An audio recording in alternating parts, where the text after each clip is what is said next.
So hello learners, अभी हम MHT 01 का जो चैप्टर 17 है पद्माकर की कविता उसको देखेंगे।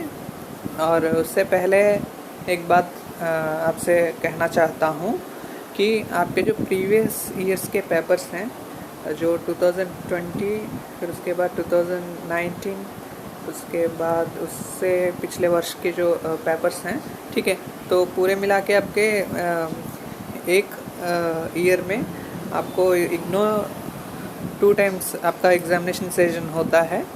तो प्रत्येक विषय के प्रत्येक ईयर के 2 प्रीवियस पेपर्स जो हैं आपको डिस्क्रिप्शन में देखने को मिलेंगे और सभी एक ही साथ आप उनको देख सकते हैं, ठीक है। जो हमारा फोल्डर है उसमें आपको ये तीनों ईयर्स के प्रीवियस पेपर एक ही स्थान पर देखने को मिलेंगे, ठीक है। क्योंकि इससे पहले कुछ जो विद्यार्थी हैं उन्होंने कहा था कि जो प्रीवियस ईयर्स हम जब इंटरनेट से लेने का प्रयास करते हैं तो बहुत टाइम लग जाता है। तो उन्होंने कहा था कि उन सभी ईयर्स के जो प्रीवियस ईयर्स के पेपर्स हैं उनको यदि एक फोल्डर में रखा जाए तो इसमें बहुत टाइम जो है बच जाता है, ऐसा कुछ विद्यार्थियों ने कहा था। तो मैंने ऐसा किया। इससे क्या है कि आपका टाइम बच सकता है, ठीक है। तो आपको डिस्क्रिप्शन में उसका लिंक मिलेगा, ठीक है। तो विशेष रूप से प्रीवियस पेपर जो हैं वो आपको MHT 1 के में और MHT 7, MHT 5 ये सभी सब्जेक्ट्स जो हैं वो सभी के लिए समान होते हैं, तो इसके मिलेंगे। फिर उसके बाद जो हिंदी कहानी है, ठीक है, जो कहानी रिलेटेड आपका MA सेकेंड ईयर में जो आपका ग्रुप है, ठीक है, कहानी का, उनसे related question papers previous years के आपको लिंक में देखने को मिलेंगे, ठीक है। तो MHT 1, 5, MHT 7 ये सभी लिंक में तो होंगे ही, साथ ही आपके कहानी से रिलेटेड जो भी सब्जेक्ट्स हैं उससे रिलेटेड प्रीवियस पेपर्स भी होंगे। और जो अन्य ग्रुप वाले हैं उनसे उनके जो प्रीवियस पेपर्स हैं वो भी बाद में अपलोड कर दिए जाएंगे, ठीक है। तो हम बात कर रहे थे पद्माकर की कविता के बारे में। तो सबसे पहली बात तो ये है कि पद्माकर जो हैं वह रीतिकाल के लगभग अंतिम कवि माने जाते हैं, ठीक है, जहाँ तक हमको ज्ञात होता है। तो अंतिम प्रमुख कवि के रूप में पद्माकर को हम मानते हैं, ठीक है, जो रीतिकाल में रहे। तो इनसे संबंधित जो भी आपका विषय है उसको हम इस प्रकार से देख सकते हैं। तो इसके जो सब टॉपिक्स हैं उसको हम किस प्रकार से उसको विभाजित करें ये सभी हम बात करेंगे अभी। तो प्रस्तावना और पृष्ठभूमि जो है वो आपको परिचय में आ जाएगी, ठीक, उनका जीवन परिचय, रचना परिचय, ये सभी आप परिचय में दे देंगे, ठीक है। फिर उसके बाद आप जो विषय आता है हमारा सेकंड लेवल पर, तो हम विषय के बारे में बात करते हैं, ठीक है। तो विषय में आप क्या लिखेंगे इसके बारे में हम अभी बात करेंगे। तो विषय जो सेकंड लेवल होता है, ठीक है, आपने मेरे जो पिछले लेक्चर्स हैं उसमें देखा हो तो मैं आंसर जो होता है उसको प्रेजेंट करते समय हम 3 भागों में उसको विभाजित करके प्रेजेंट कर सकते हैं किसी भी विषय को। सबसे पहले तो परिचय होता है, मतलब टॉपिक से रिलेटेड इंट्रोडक्शन होता है उसमें। फिर दूसरा होता है लेवल विषय में हम कंटेंट को प्रेजेंट करते हैं, जो मेन कंटेंट होता है, ठीक है। फिर थर्ड लेवल पर विश्लेषण करते हैं। तो सेकंड लेवल जो विषय है उसमें हम इस चैप्टर से रिलेटेड कौन से सब टॉपिक्स को प्रेजेंट करेंगे ये हम देखने वाले हैं, ठीक है। तो इसमें जो विषय है उसका हेडिंग हम रखेंगे पद्माकर की रचना शैली, ठीक है। तो इसमें हम जो हेडिंग रखेंगे वह पद्माकर की रचना शैली, ठीक है। और परिचय में क्या करेंगे कि परिचय में उनका जीवन परिचय बता देंगे, फिर उसके बाद उनके रचनाओं का परिचय और विभाजन कर देंगे, ठीक है। तो उनके बारे में बताते समय ही रचनाओं का विवरण भी वहीं पर दे देंगे, ठीक है। या नहीं तो आप इसमें भी अलग से रचना परिचय दे सकते हैं, ठीक। तो जो भी हो, मैं जहाँ तक मुझे लगा कि ऐसा करना अच्छा होगा, तो विषय में हम रचना शैली रखेंगे, इसका हेडिंग। फिर उसके बाद क्या करेंगे, रचना शैली में इन सब टॉपिक्स को हम लेने का प्रयास करेंगे, ठीक है। तो इसमें मुख्य रूप से जो श्रृंगार वर्णन है वो भी एक सब टॉपिक है। फिर उसके बाद प्रकृति वर्णन, ठीक है। फिर उसके बाद लोक जीवन, ठीक है। ये तीनों जो टॉपिक्स हैं आपको एक साथ में एक ग्रुप में आपको याद रखना है, ठीक है। तो रीति काव्य में जो भी कवि लोग हैं उनके लिए भी आप ये सब टॉपिक्स यूज़ कर सकते हैं, ठीक है। अब उसमें जो विषय है वो रचनाकार के अनुसार लिखना है, ठीक है। मैं स्ट्रक्चर बता रहा हूँ खाली। फिर उसके बाद ये जो काव्य शिल्प और काव्य भाषा है, ठीक है, ये जो काव्य शिल्प और काव्य भाषा है इसको आप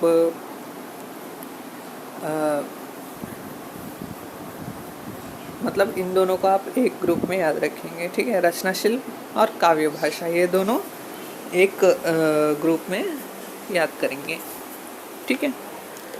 तो हम बात कर रहे थे कि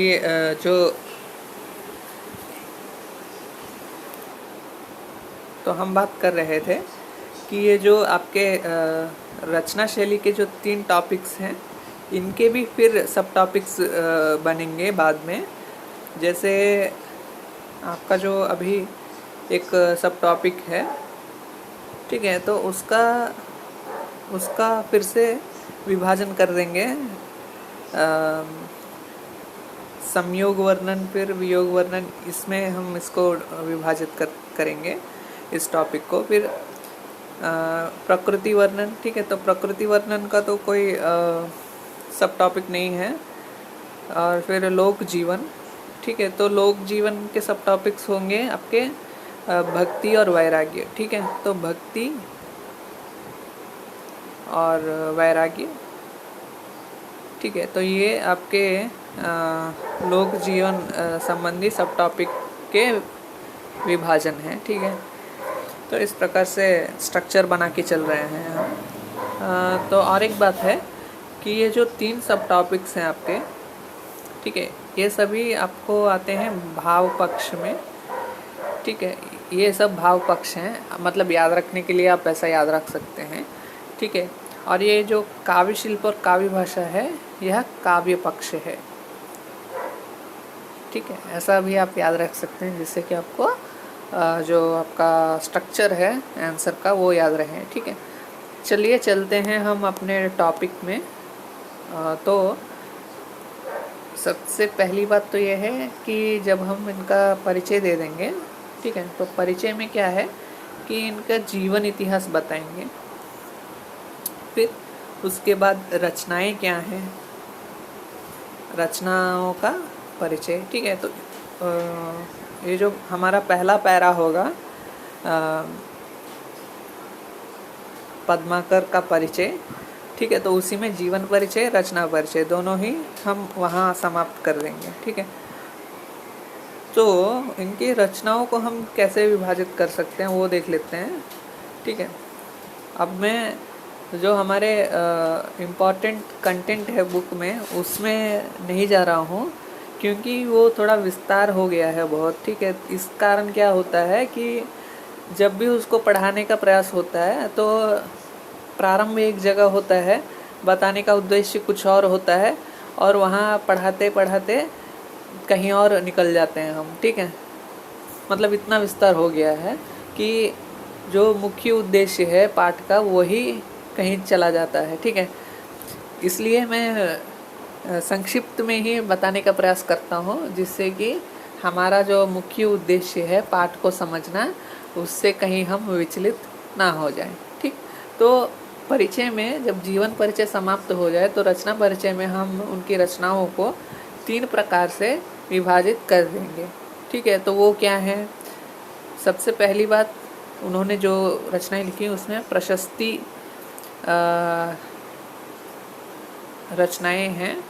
ठीक है, या काव्य हैं, प्रशस्ति काव्य हैं। मतलब किसी राजा के प्रशस्ति के लिए, मतलब किसी राजा को अच्छे से उनका वर्णन करने के लिए लिखी गई काव्य हैं। ठीक है, इसमें 2 आती हैं, हिम्मत बहादुर विरुदावली, प्रताप सिंह विरुदावली। ये दोनों प्रबंध काव्य में मतलब ये दोनों प्रशस्ति काव्य हैं, साथ ही साथ ये प्रबंध काव्य भी हैं। मतलब विस्तार की दृष्टि से देखें तो ये प्रबंध काव्य हैं, मतलब बहुत विस्तृत हैं। ठीक है, और ठीक है, तो रचनाओं के प्रकार में अभी हमने एक प्रकार का बात कर लिया है। ठीक है, ये प्रशस्ति काव्य हैं। फिर दूसरे प्रकार में हमको देखने को मिलता है जो इन्होंने काव्य संबंधी विषयों पर कुछ रचनाएं लिखी हैं, काव्य सिद्धांत, इसको हम ऐसा भी कह सकते हैं। ठीक है, तो काव्य सिद्धांत के संबंध में इन्होंने कुछ जो काव्य लिखे हैं, इसको हम काव्य सिद्धांत संबंधी काव्य या फिर, ठीक है, तो पहला हमारा कंप्लीट हो गया, पहला प्रकार प्रशस्ति काव्य। फिर दूसरा प्रकार काव्य सिद्धांत संबंधी। ठीक है, तो इस प्रकार के काव्य को हम रीति काव्य भी कहते हैं। ठीक है, इन्होंने जो काव्य शास्त्र संबंधी जो रचनाएं लिखी वो रीति काव्य में आती हैं। ठीक है, इसको रीति काव्य कहिए या आप काव्य सिद्धांत, ठीक है, काव्य सिद्धांत संबंधी काव्य, दोनों बात एक ही है। ठीक है, तो इसमें कौन सी रचनाएं आती हैं? ठीक है, तो इसमें पद्माभरण और जगत विनोद, ये 2 प्रकार की ऐसी रचनाएं हैं जिसको हम इनके रीति काव्य में ले सकते हैं। ठीक है, तो रीति काव्य में क्या है कि इनके 2 रचनाएं आती हैं। एक तो है हमारा पद्माभरण। ठीक है, पद्माभरण। ठीक, आभरण, इसमें आपको एक शब्द तो आप समझ पा रहे होंगे, पद्म आभरण। आभरण का मतलब होता है सजावट की वस्तु। ठीक है, तो सजावट को हम और क्या कह सकते हैं? अलंकार। ठीक है, तो ये अलंकार संबंधी ग्रंथ है, ऐसा आप याद रखिए। ठीक है, फिर उसके बाद जगत विनोद। ठीक है, तो जगत, ठीक, तो जगत विनोद है, तो विनोद का मतलब होता है आनंदित होना। ठीक है, तो जो कहानियाँ होती हैं उसमें अधिक रूप से जब नायिका और नायक और नायिका जो होती हैं वो मिलते हैं तो आनंदित होते हैं। ठीक है, तो इस कहानी से आप ये बात याद रख सकते हैं कि जो जगत विनोद है, ठीक है, वो नायक नायिका भेद से संबंधित ग्रंथ है। ठीक है, ये रीति काव्य में आते हैं। और एक प्रकार है इनका भक्ति। ठीक, भक्ति, तो इनके भक्ति वैराग्य जो काव्य हैं उनमें आपको मिलेंगे राम रसायन। ठीक है, राम रसायन। फिर जो मतलब कहानी ऐसा ही बता रहा हूँ जैसे आपको याद रहे, लेकिन ये रचनाओं का नाम एकदम वैसा का वैसा ही है, इसमें कोई बदलाव नहीं है। ठीक है, अब जो राम है वह जो है उन्होंने गंगा को कई बार देखा होगा और उसको पार करके वह गए होंगे। ठीक है, तो राम रसायन के बाद आता है हमारा गंगा लहरी। ठीक है, गंगा लहरी। ठीक है, यहाँ पर मुझे लिखने के लिए नहीं हो रहा है तो नहीं लिख पा रहा हूँ। ठीक है, तो एक हो गया हमारा राम रसायन, फिर उसके बाद एक हो गया गंगा लहरी। ठीक, गंगा लहरी। फिर उसके बाद प्रबोध पचासा। ठीक, प्रबोध पचासा। ठीक है, सभी रचनाओं का नाम याद रखने की आवश्यकता नहीं होती है, फिर भी बता रहा हूँ। प्रबोध 50, फिर ईश्वर 25। ठीक है, 50 25 मतलब 50 को आधा करिए 25 हो जाएगा। ठीक, ईश्वर 25 ऐसे। ठीक, तो इस प्रकार से इनके जो रचनाएं हैं वो 3 प्रकार से विभाजित की जा सकती हैं। तो यहाँ तक हमने इनका परिचय लिया है। ठीक है, तो जीवन परिचय, फिर उसके बाद रचना परिचय। तो जीवन परिचय भी करा देता हूँ संक्षिप्त में। तो पद्माकर जी जो थे वह तेलुगु प्रांत से आते थे। तो वह जो तेलंगाना प्रांत है, ठीक है, वहाँ से आए थे मध्य प्रदेश में। ठीक है, फिर मध्य प्रदेश में आने के बाद इन्होंने वहीं मतलब अपनी जो रचनाएं हैं प्रारंभ की। फिर उसके बाद उनका जो नाम है बहुत ही प्रमुख रहा बाद के समय में। ठीक है, इस प्रकार से इनका जीवन परिचय संक्षिप्त में हो गया। ठीक, फिर उसके बाद विशेष रूप से रघुनाथ राव जो मध्य प्रदेश सागर के राजा थे, वहाँ इन्होंने प्रारंभिक जीवन प्रारंभ किया है। और फिर उसके बाद ये है जयपुर के राजा प्रताप सिंह के पास रहे। ठीक है, तो विशेष रूप से पहले इनके आश्रयदाता जो थे वह रघुनाथ जी थे। ठीक है, रघुनाथ राव। फिर उसके बाद यह जगत सिंह के यहाँ रहे, जयपुर के राजा जगत सिंह। ठीक है, फिर उसके बाद जगत सिंह के बाद, ठीक है, प्रताप सिंह, एक मिनट। तो जयपुर के जो राजा थे प्रताप सिंह, ठीक है, ये उनके आश्रय में रहे। फिर उसके बाद जो प्रताप सिंह के पुत्र हुए जगत सिंह, ये उनके समय में भी उनके आश्रय में रहे। ठीक है, ऐसा आपको याद भी रहेगा। जो प्रताप सिंह हैं उनके पुत्र जगत सिंह हैं। ठीक है, फिर जगत सिंह के नाम पर जो है इन्होंने जगत विनोद लिखा है। जगद दा आता है वहाँ पर, लेकिन जो भी हो इनके नाम पर ही लिखा गया है। ठीक है, और जो प्रताप सिंह विरुदावली है, यह इनके जो पिता थे उनके नाम पर लिखा गया प्रबंध काव्य है। ठीक है, और जो जगत विनोद है वह नायिका भेद से संबंधी ग्रंथ है। ठीक है, इस प्रकार से हम कुछ बातों को याद रखने का प्रयास कर सकते हैं। फिर बाद में जो विषय है, ठीक है, तो उसमें हम बात करेंगे इन्होंने जो पद्माकर जी हैं, ठीक है, इन्होंने कुछ जो इनकी जो रचना शैली है उसके बारे में बात करेंगे। तो चलिए देखते हैं।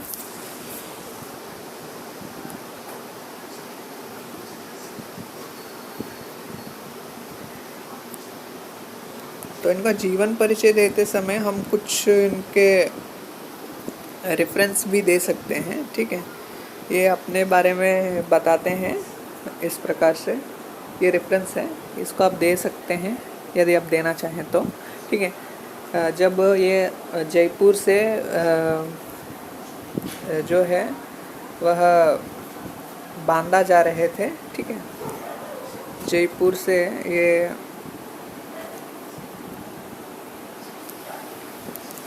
बांदा जा रहे थे, तो किसी ने इनको रोक लिया।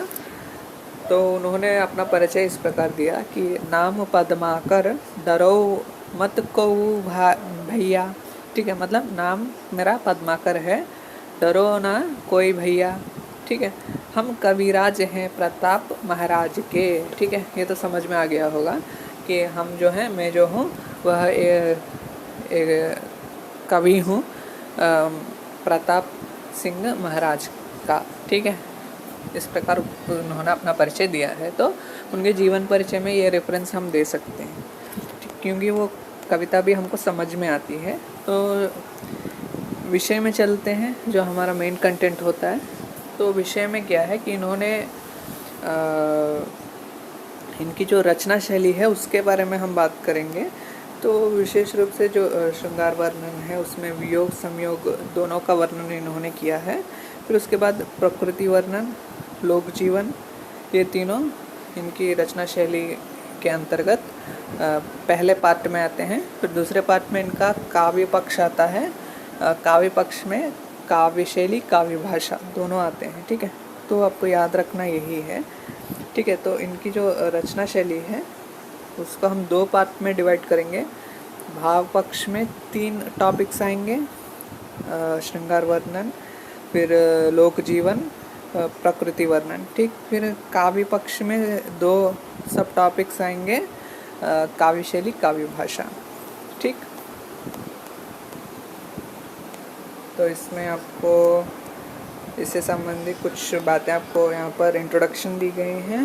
तो जो संयोग वर्णन है इसमें इन्होंने क्या किया है इसको हम देखने का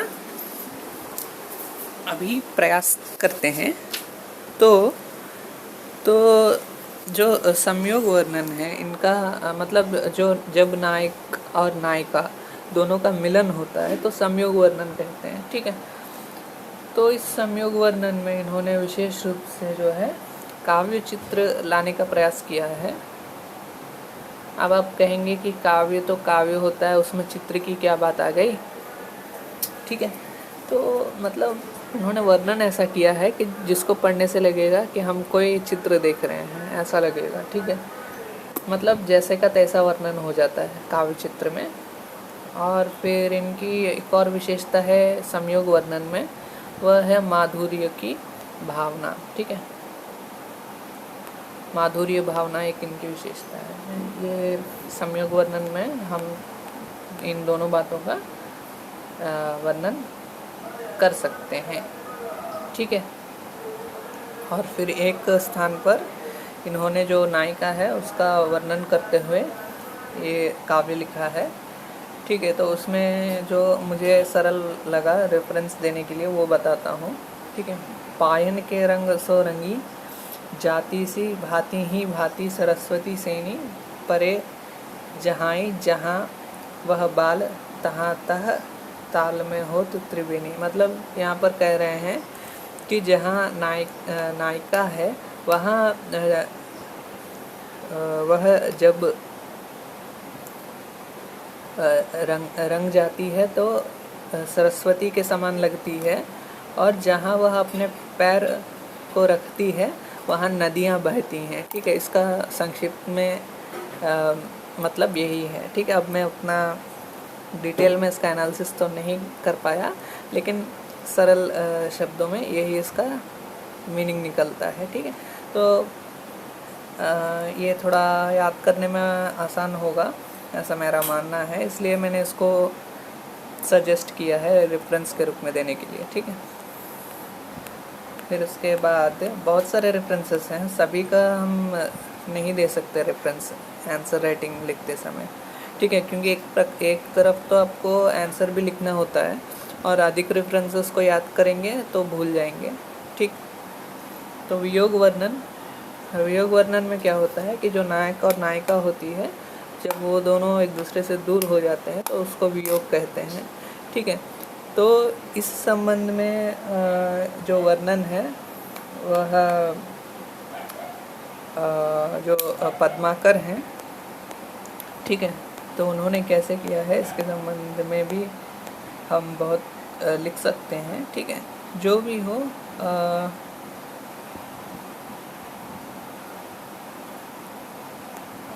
इस संबंध में हम परिचय में मात्र कराएंगे तो भी चलेगा। ठीक है, क्योंकि संयोग में ही हम बहुत कुछ लिख चुके होंगे। ठीक, तो बहुत सारे रेफरेंसेस हैं। ठीक है, इसमें भी। फिर उसके बाद आता है हमारा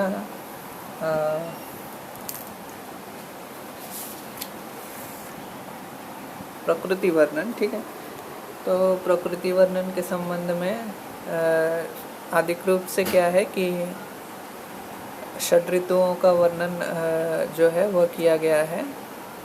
ठीक है, मतलब जो 6 ऋतुएं होती हैं, ठीक है, उनका वर्णन अधिक हुआ है पद्माकर की रचनाओं में। फिर ये उतना बड़ा टॉपिक नहीं है, ठीक है। और लोक जीवन के संबंध में इसमें क्या है कि लोक जीवन से संबंधित जो बातें हैं वो अधिकतर इनकी भक्ति और वैराग्य, ये 2 प्रकार की रचनाओं में देखने को मिलती हैं। ठीक, तो इन 2 सब टॉपिक्स बना के इसका हम लोक जीवन का चित्रण लिख सकते हैं। ठीक है, तो एक और बात आपको याद रखनी है कि जो पद्माकर थे, जो उनकी जीवन की अवस्था थी, ठीक है, उसके अनुसार अपने काव्य में भी बदलाव किए। ठीक है, तो लोक जीवन के संबंध में लिखते समय आप ये भी बात लिख सकते हैं कि उनके जीवन काल की जो अवस्थाएं थी उसके अनुसार पद्माकर लिखते गए। मतलब प्रारंभिक जो रचनाएं थी जो बहुत ही युवा काल की थी प्रारंभिक रचनाएं, तो उसमें वीरतापूर्ण वर्णन किया गया, ओजस्वी काव्य लिखे गए। फिर जब उनके मतलब उनका जब अवस्था जो थी वो बढ़ने लगी तो जो काव्य है वह काव्य सिद्धांतों पर चला गया। ठीक है, रीति का भी उन्होंने लिखा। फिर उसके बाद जब उनके जीवन की अंतिम अवस्था थी, ठीक है, तो उस समय उन्होंने भक्ति और वैराग्य से संबंधित जो काव्य है वो लिखे। तो उनके जीवन अवस्था के अनुसार रचनाओं के गुणों में भी बदलाव होते गए। ठीक, फिर हमारा जो विषय है उसके हमने 2 पार्ट किए थे। एक पार्ट था भाव पक्ष, उसके 3 सब टॉपिक्स कंप्लीट हो गए। अब जो काव्य पक्ष है उसको देख रहे हैं। इसमें काव्य का शिल्प का मतलब होता है ऊपरी तौर पर काव्य कैसे लगा ये बताना। ठीक है, तो उसको हम इतना कुछ हमने अभी तक सीखा है। तो काव्य पक्ष में हम काव्य शैली काव्य शिल्प जो है उसको तो लिख ही सकते हैं, है ना। तो इसमें हम लिख सकते हैं काव्य शिल्प में कि पद्माकर ने बहुत प्रकार के छंदों का प्रयोग किया, अलंकारों का प्रयोग करके अपने काव्य को सजाने का प्रयास किया है। और इनके काव्य में जो है एकदम साधारण भाषा का प्रयोग करते हुए सीधी बात को कहना इनकी विशेषता है। ठीक, फिर उसके बाद काव्य भाषा। इसमें क्या है कि ये टॉपिक छोटा दिया गया है लेकिन इसमें कंटेंट अधिक है काव्य भाषा वाले पैराग्राफ में। ठीक है, तो देखने का प्रयास करें तो जो पद्माकर हैं इनकी भाषा के संबंध में कुछ विशेषताएं हैं। सबसे पहली विशेषता हमको एक बात याद रखना चाहिए कि इन्होंने ब्रज भाषा का प्रयोग बहुत अच्छे से किया है। ठीक है,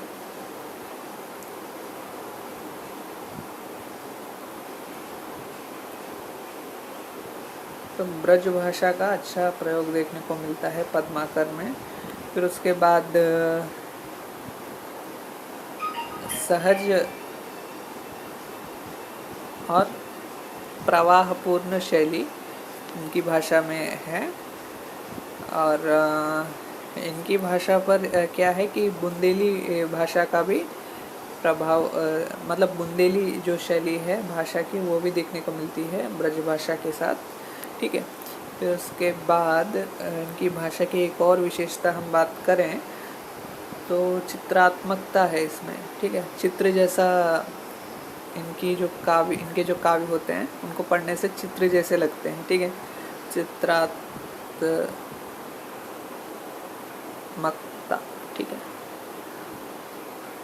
जो भी हो, लिखने में नहीं हो रहा है। तो बिहारी जो है कवि, उनके बाद पद्माकर चित्रात्मक काव्य वर्णन में है एकदम सफल हुए हैं, ऐसा माना जा सकता है। तो जो